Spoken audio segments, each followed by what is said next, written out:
Hello and welcome to part 4 of the Keepsake box series, which has been kindly sponsored by Axminster Tools. In this video, we are going to be pre-sanding and finishing all of the inside faces before getting it glued together. Let's get stuck into it. So we'll start with this lid panel. Obviously, we're only going to sand the inside faces for now because a general rule with veneer is you don't want to start sanding it earlier than you need to, because if I were to sand the outside faces now and then I continue on with the rest of the project, this is sure enough going to start picking up scratches between now and when I do the final layer of finish on the exterior, and I'm probably going to need to re-sand it again to get rid of those blemishes. But because this veneer is so thin, we don't have enough thickness in the material to allow us to sand it multiple times, and there's a very high risk of sanding through. So with the outside, we're just not going to touch it for the time being. We can get that later. We're just going to focus on the inside for now. And speaking of which, because the veneer tape I used to stick these leaves together has been on there for quite a while, some of the adhesive has actually leached out. And so I'm going to just quickly get rid of that with a very small amount of methylated spirit before moving on to sanding it. So to sand this, I'm going to be using a random orbit sander, which does sound risky, but you do get a surprising amount of control from these. The main thing we've got to be careful with is focusing too much on the corners where we could potentially pillow them and lose the veneer on them. If we keep the majority of the mass of the sander sort of towards the center of the lid, we should be absolutely fine. Oh, and I'm starting with 180 grit here, by the way.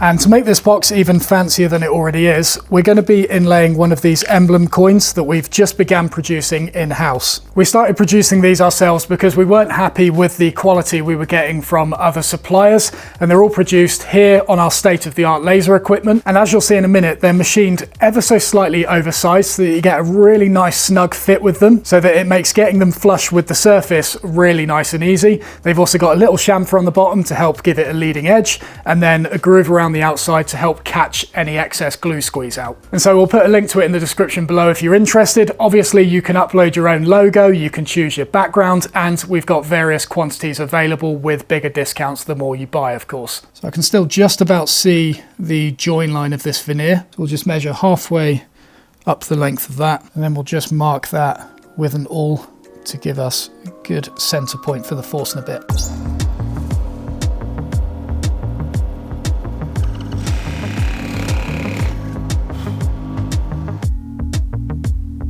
So I've drilled the hole to be slightly deeper than the thickness of the coin. And the reason I do that is because if you try and drill it to be the exact thickness of the coin, there is always a chance that you just have it ever so slightly too shallow and the coin sits proud. And so it's actually better to have these holes too deep.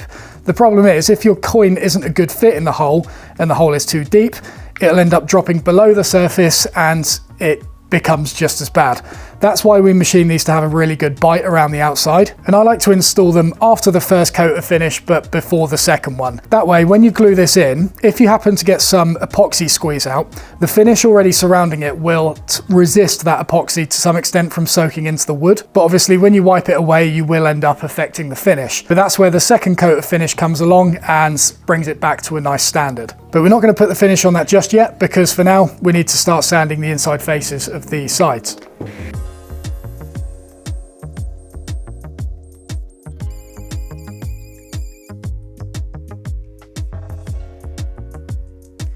So that's all of the inside faces done, with exception to the plywood base where I've only sanded the outside of it. I'm going to be covering the inside face of this with felt later on, so it seemed a bit pointless sanding it. And in fact, on that note, it was somewhat pointless sanding all of these inside faces because they're going to be covered with an internal maple lining, or at least on the lower half of the box. You still need to sand the inside of the lid, but again, a lot of this series is demonstrating things in principle.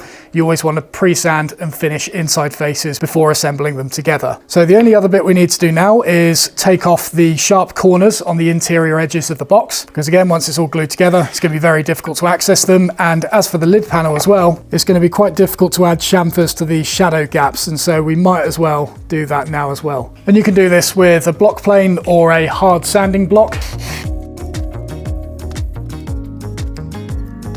Okay, and then we'll go ahead and pre-finish these inside faces. And for this, I'm using hard wax oil, which isn't completely necessary, but the wax content in it does just help resist the glue squeeze out from sticking ever so slightly better than, you know, just a normal oil finish would. And I've literally just reminded myself again, I need to stick lining to the inside of this, so I'm actually gonna have to strip back a lot of this finish. Let's just pre-finish it around this top edge where the lid is gonna be separated. So basically from this larger dovetail and up. Okay, so now the first layer of finish is cured. We'll just mix up some fast set epoxy. And because these coins are so snug, you really don't need that much epoxy. In fact, if you use too much, it's actually gonna resist the coin from going in, because too much could gather underneath and it wouldn't allow the coin to fully go in. So I would just put some round the edge like this. And these nylon faced hammers are really good for insetting these coins. So because they've got a chamfer on the base, you can just sort of locate it in the hole so that it's not slipping around, get it nice and straight and aligned. And then we're just going to give it one firm tap in the middle. It might not always go down vertical. Yeah, so it's gone a little bit towards you there, but it's fine because the chamfer will allow it to straighten out. There we go, we're off. So just firm taps around the whole perimeter.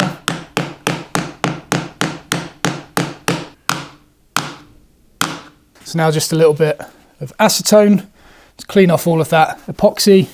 This is obviously going to affect the finish, but this is what the second coat of finish will pick up. And that first coat has stopped the epoxy from leaching into the grain, which is really nice. Now, one thing I would advise is just periodically check this while the epoxy dries, because it is possible for compressed air under this coin to force more epoxy around the coin. So, you know, if it's a fast set or so, I've only got to wait 30 minutes or so. But if you've got a slow setting one, just check it like once every half hour or so to ensure that nothing's coming out.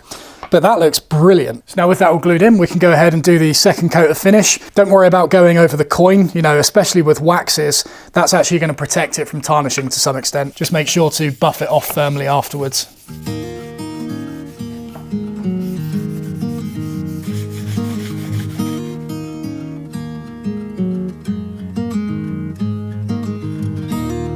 Right, so now we'll just tape off the inside faces with this nice low tack masking tape. Not only does it not leave a sticky residue behind, but it's also got this like waxiness to it that really stops glue from seeping into it.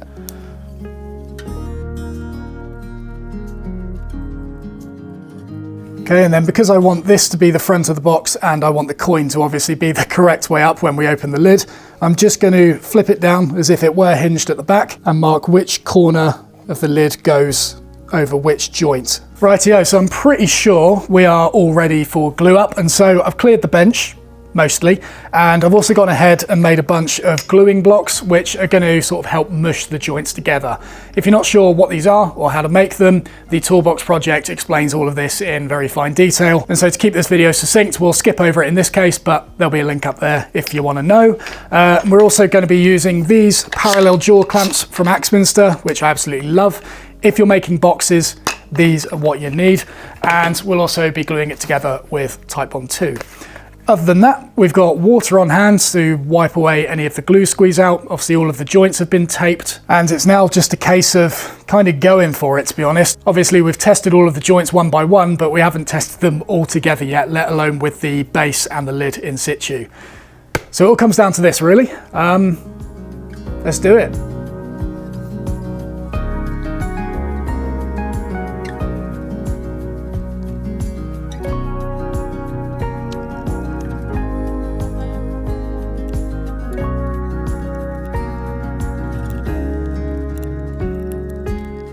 Right, now the moment of truth. Once I put this on and start seating it down, there is going to be absolutely no way of taking this apart. Most importantly for me at this stage, all of the corners are numbered correctly. Everything on the lid is correct in terms of lining up with the corners, and the base, we've got the nice part of that plywood showing, because obviously the inside is going to be covered in felt. So let's knock it together.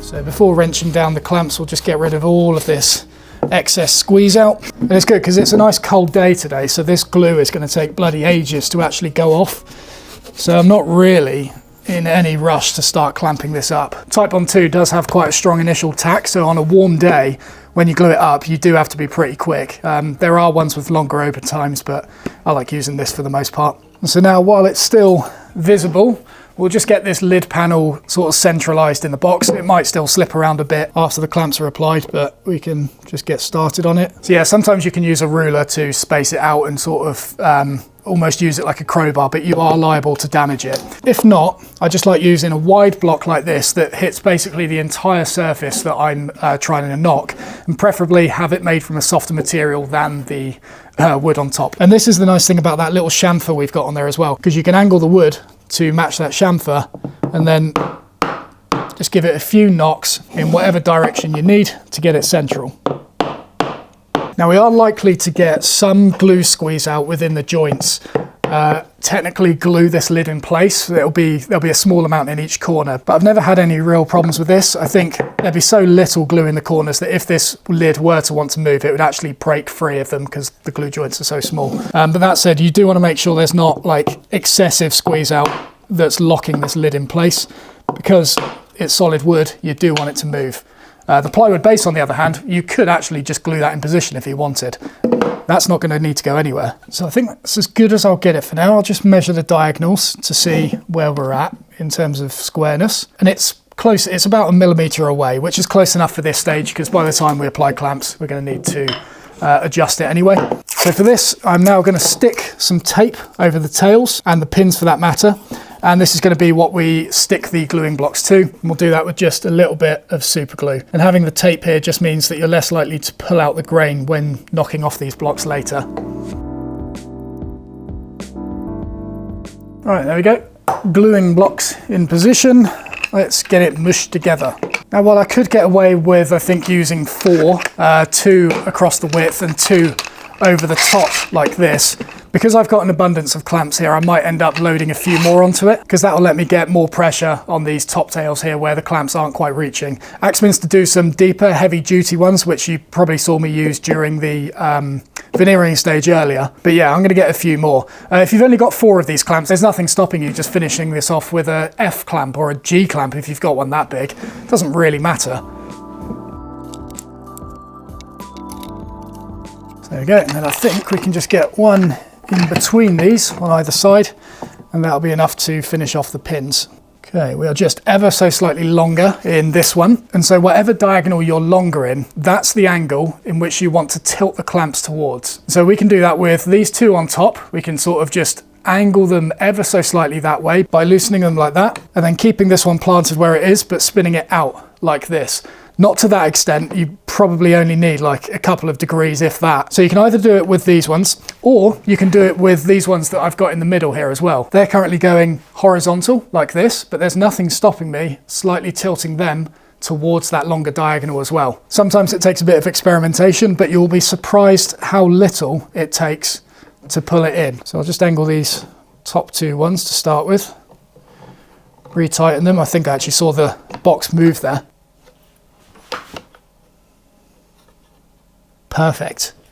Bang on. Let's just check the bottom for sanity's sake. Oh, these miters have closed up lovely. Okay, so yeah, the bottom is also slightly longer in that diagonal, which is the same diagonal as before. And it pays to be accurate with this sort of thing, because, you know, you don't want issues with out of squareness just coming back and biting you in the arse later on in the project. It's such an easy thing to fix now. You might as well put in the time to do so. Right, I think we're there. So now, only thing to do is just finish off this lid, make sure it's nice and centralized in the grooves on the top, and then we can leave this thing to dry.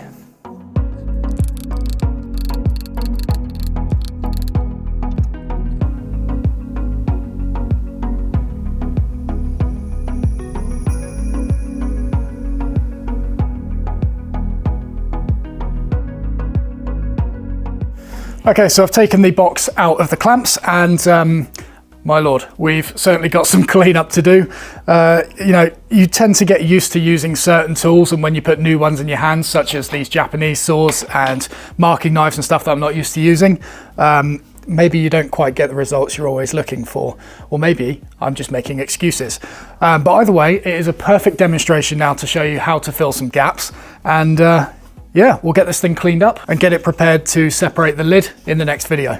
So in the Toolbox series, I showed a technique of filling gaps in joints by hammering the end grain and basically pillowing it out to fill any gaps. Now, the only reason that was possible before was because I had some end grain sticking proud, and that technique tends to work better on oak anyway. With things like walnut, it just, I don't know, it does work to some extent, but it's a bit more obvious when the end grain has been hammered compared to oak. So if you're interested in that technique, there'll be a link up here to see that. But in this one, I'm probably going to fill some of these gaps by using thin slivers of solid wood rather than simply resort to the dust and the glue method that most of us know. But that said, a lot of these joints will just clean up naturally once I start planing them flush, because when you plane them, the end grain will break out and fill any small gaps anyway. So we'll start with that and then see what we're left with afterwards. And while block planes are generally considered the tool to use when flushing off joints like this, I actually prefer using a jack plane or a smoothing plane of some kind just to have a little bit of extra mass while going through the end grain. I tend to just reserve these for small detailed jobs, and so that's not to say it's not the tool to use, it just comes down to preference. As always, when it comes to sharpening, setting up and using hand planes, all the relevant links are in the description below if you're struggling with this stage.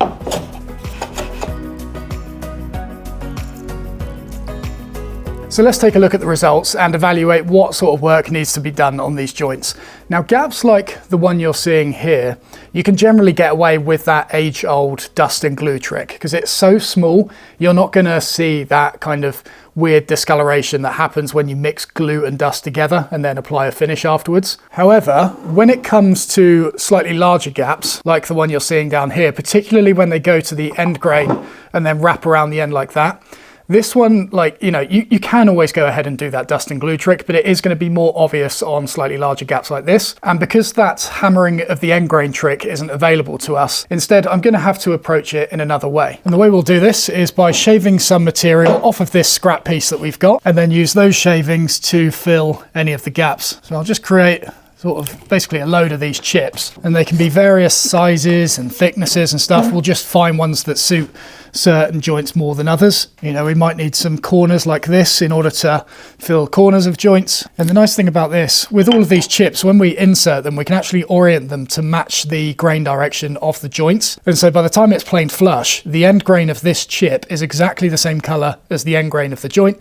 and you honestly don't see it whatsoever. The same of which can't be said for the dust and glue trick, where the dust always ends up taking on a slightly different color to the surrounding joints and just basically looks like you've filled it with MDF. I mean, well, I guess it is MDF in some ways, it's just dust and glue. So I'll just tidy some of these up now to make them a bit easier to manage, because I'm going to be hitting these in with a mallet. Okay, and then wherever we see an opportunity to pop one of these in, we'll just put a bit of glue over the joint first, push it in and get one of our lovely shims and then just tap it down. Sometimes they'll snap and break like this, but it's fine as long as it goes in, you know, a certain amount. That's all it really needs. And again, it doesn't look like much now, but by the time we sand that, that's going to match this end grain of the pin and be almost invisible.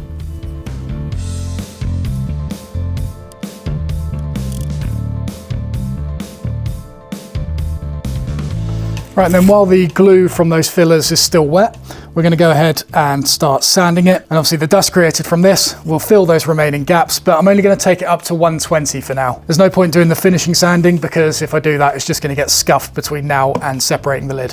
So it's just enough to flush off the joints and maybe get rid of the marking gauge lines, and then we'll leave it at that.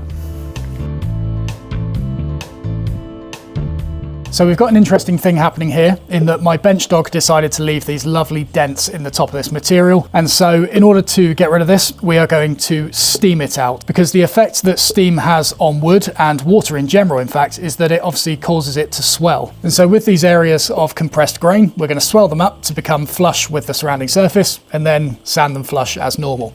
Now you can do this with a normal iron or something like that, but in my case, I'm going to be using a soldering iron, which is currently heating up, and we'll see what it does. So, wet bit of the rag over the dents, and then we'll just place this in a few different points over that rag and let the steam sort of go through it and hit the grain.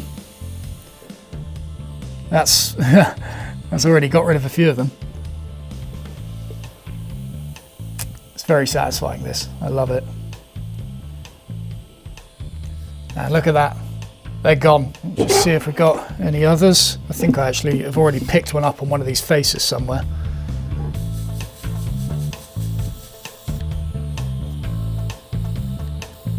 Okay, so now we'll just flush off the bottom of the box, and this smaller surface area is sort of pushing me to use the block plane more than a larger plane.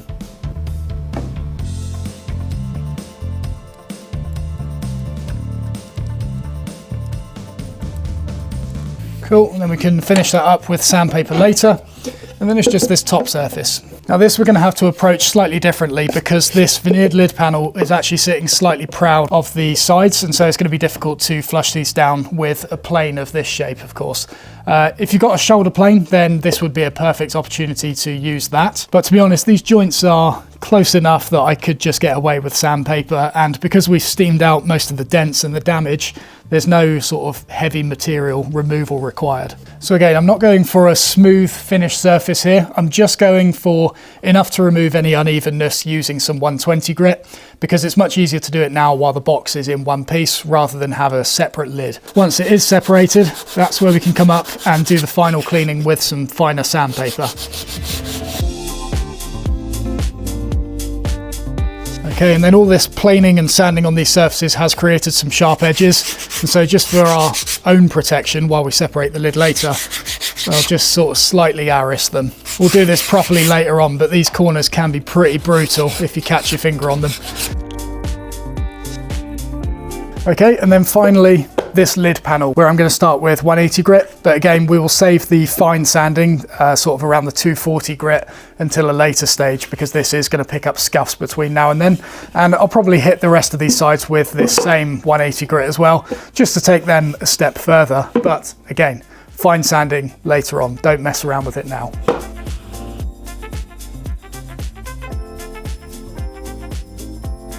And there we go, that is how to glue up the dovetail box as well as get it prepared for separation of the lid, which we're going to be doing in the next video. The gaps that were there before are now non-existent, and to be honest, by the time we put the finish on it, there'll be no evidence left behind. So it's cleaned up really well. I'm very happy with that, and yeah, like I said, in the next video, we're going to be doing the scary part. So thank you very much for watching. If you enjoyed the video, please don't forget to press the like button, subscribe if you haven't already, and I'll see you in the next one.